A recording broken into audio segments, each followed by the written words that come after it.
2018 में सरकार ने वाल्मीकि समाज जो कि सफाई की जिम्मेदारी संभालता था उसका तोड़ निकालने के लिए अन्य समाजों की भर्ती सफाई कर्मियों के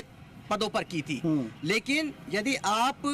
सरकार के आदेशों को देखेंगे 2018 से लेकर 2024 तक कितने अन्य समाज के जो सफाई कर्मचारी हैं, जो सफाई कर्मी के पदों पर तो लगे, लेकिन उनमें से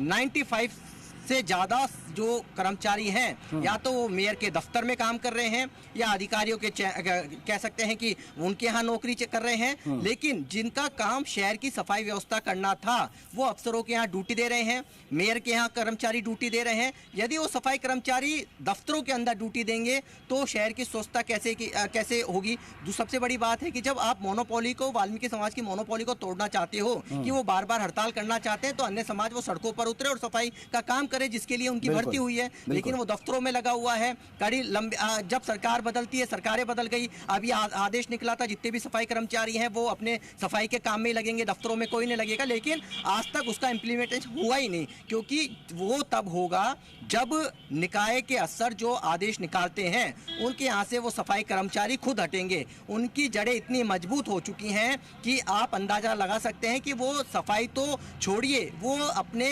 कह सकते हैं कि कभी उन्होंने झाड़ू तक नहीं उठा के देखी होगी जिस काम के लिए उनकी नौकरी लगी थी। तो ये हमारे शहर की हालत है। अन्य समाज कहता है कि हम सड़कों पर हैं, विजुअल फोटो वगैरह उनके नेता भेज रहे हैं कि हम देखिए वाल्मीकि समाज के आप दबाव में मत आइए, हमने जयपुर शहर की सफाई व्यवस्था को संभाल रखा है, आप वो कानूनन गलत है। लेकिन आप देखिए कि आप शहर के अंदर यदि वो व्यवस्था को संभालते तो जो तस्वीरें आपको मैंने दिखाई वो शायद नहीं देखने को मिलती। और यही कारण है कि मोनोपोली जो वाल्मीकि समाज करता आ रहा है कि वो हड़ताल के कारण दबाव में लाया जाता है और वही दबाव की पॉलिटिक्स फिर से शुरू हो गई है और शहर वासियों को इसका खामियाजा भुगतना पड़ रहा है। मस्ट रोल से भर्ती की जाए, साथ में वाल्मीकि समाज को प्राथमिकता दी जाए, ये उनकी दो डिमांड्स हैं। हालांकि बात से बात बन जाती है और दबाव में पॉलिटिकल कह सकते हैं कि दबाव की पॉलिटिक्स में सरकारें भी आ जाती हैं और चाहती हैं कि हड़ताल ज़्यादा लंबी खींचेगी तो शहर की जो किरकिरी है, जो हमारी सुंदरता के लिए पहचाना जाता है, उस पर एक दाग लगना स्वाभाविक सी बात है। हम जितनी मेहनत करते हैं, अभी तक जितनी मेहनत करी कि हमने ओपन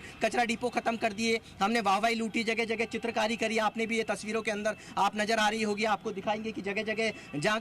कचरा होता था, उस जगह जहाँ स्पोर्ट्स होते थे, वहाँ अलग अलग पेंटिंग्स के जरिए या चित्रकारी के जरिए एक स्वच्छता का संदेश या वृक्ष लगाने का संदेश, ये तमाम चीज़ें दी जाती है। लेकिन सब कुछ धूमिल हो जाता है और वही इस हड़ताल से फिर इस शहर को सुंदरता का दाग लग जाता है। वही उसको जब हड़ताल टूटेगी फिर से उसको पटरी पर लाने पे 10 से 15 दिन लग जाते हैं। तो ये तमाम चीज़ें हैं, इसका स्थायी समाधान तभी होगा जब अन्य समाज के जो लोग दफ्तरों से निकलकर सड़कों पर निकलेंगे। हालांकि फोटो और जो वीडियो जो जारी किए जाते हैं उनमें कितना दम है वो हम भी जानते हैं, वो कितना काम करते हैं वो हम भी जानते हैं, लेकिन वाल्मीकि समाज की मोनोपोली, उनके दबाव की पॉलिटिक्स से बचना है तो अन्य समाज के जो सफाई कर्मचारी हैं जो पदों पर 2018 में भर्ती हुए थे उनको आपको सड़कों पर लाना होगा। जो वाल्मीकि समाज अभी झाड़ू डाउन कर रखा है तो अन्य समाज के जो सफाई कर्मचारी हैं उनको पूरी बागडोर संभाल ली होगी, तभी ये स्वच्छता यहाँ पर पटरी पर थोड़ी बहुत रह सकती है। अन्यथा जैसे जैसे अभी 24 घंटे का समय हुआ है, कल से हड़ताल